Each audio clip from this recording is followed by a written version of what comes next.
So I moved to Seattle in June of 1995 and applied for a Vista position and was hired to work for what would eventually become Family Works, to build it from the ground up.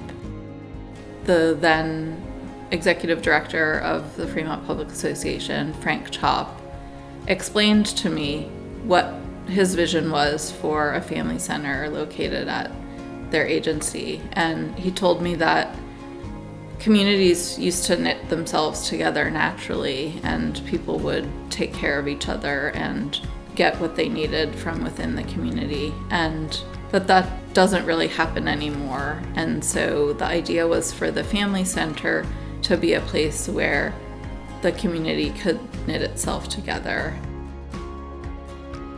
When I look back at how I got involved in Family Works, I had been participating in the development of the first resource center in the local area, and it was so exciting, just multiple service providers coming together on behalf of families. And when I was asked to join the board of this local one in my neighborhood, I couldn't refuse. It was an exciting offer.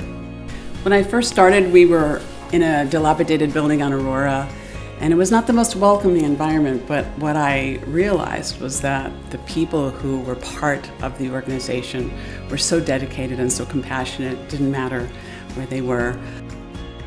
In the early days, the thing I remember most is scrambling to figure out where we were going to have our classes. And that need for space actually necessitated what we needed to do anyway, which was to form partnerships in the community. At that time in the mid-90s, there really weren't places for families to gather for resources and support. There were some PEPS groups and things like that.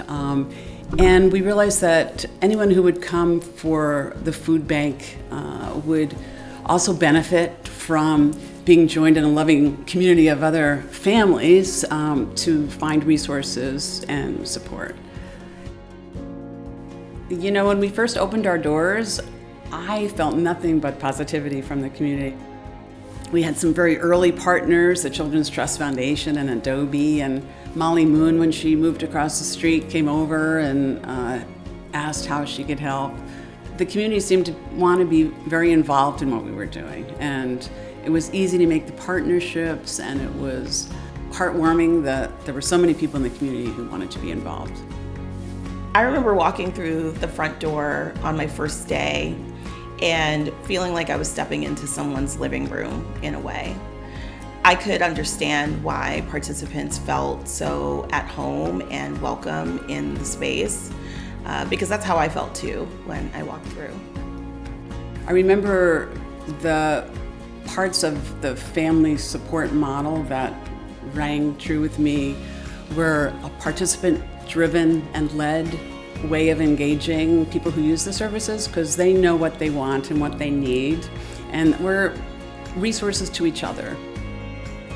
All of those folks who were at the table in those early years who weren't exactly sure what we would become, but believed that family support was an essential need in the Wallingford, Fremont communities and in North Seattle neighborhoods, they've set the stage for why we are still here. And so just wanted to say thank you to them.